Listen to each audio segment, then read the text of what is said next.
Owned a collector's item that people all over the world were willing to pay big money to get their hands on. Would you sell it? For most of us, the answer would be in a New York minute. But the man you're about to meet is different. He could probably be a millionaire tomorrow if he wanted. But some of the things he's collected are worth more to him than money. You could say that to him, family comes first. The Kennedy family, that is. Here's Sarah James.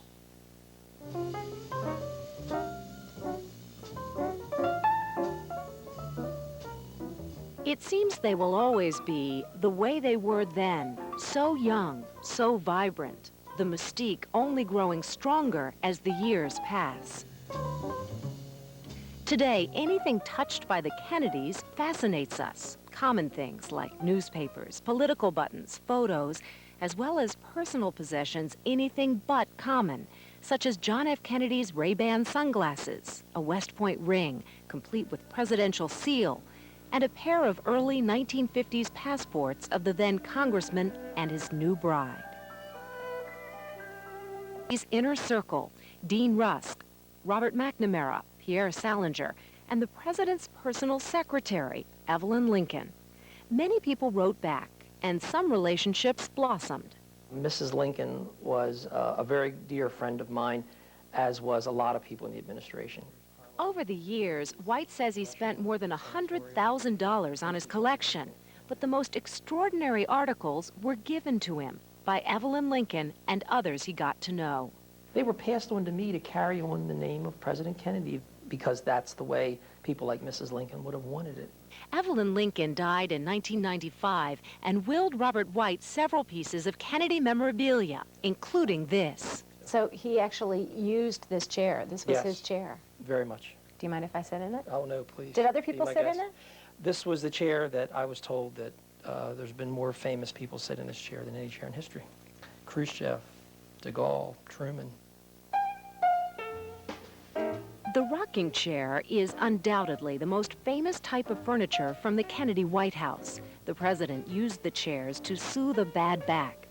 White's chair, the same one in this photo, sat just outside the Oval Office. To this day, it remains unchanged and still bears the imprint of the president's back brace. At 140, 150, 160. It may remind you of another presidential rocker, once sold at a Sotheby's auction for a staggering $440,000, despite the fact that Jackie had had it recovered. If somebody paid that kind of money for one never sat in, what would they pay for one with a back brace impression? And what might someone pay for these eagle bookends? Or this pen set? Or this work table? All of which shared the Oval Office with the 35th President of the United States. Or what would they pay for the Omega watch given to Kennedy on the eve of his election and worn at the inauguration?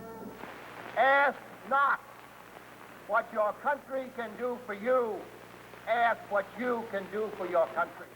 So when he said ask not, he had that on his wrist. I mean, it gives me chills. Chills is what it's all about, says White, not money. This from a man who still works at his regular job selling industrial chemicals. If I had 10 items in that auction, I could probably retire. You're working full-time, and you have items in your basement which you could probably sell tomorrow and never have to work again. Right. Why not sell just one or two things? Boy, you sound like my wife. White says selling his collection would betray the people who gave him things. I love this material. I want to share the material with the public. But it's not on public display. It's here in the basement of the house where White grew up, in the suburbs of Baltimore. Find me someplace to put it, and I'll take it out of my mother's basement, and then I'll be more proud of it. When people see your collection, what do you want them to take away from it? I want them to take away a sense that I do, that President Kennedy was a special person, that President Kennedy had, foibles and quirks like everyone else, that he was a sentimental person. The Robert White Museum is more than just a dream. He's considering several offers. More immediately, White has taken several thousand of his most precious items from his mother's basement and put them on display at the Franklin Mint Museum just outside Philadelphia. The exhibition runs through July 17th.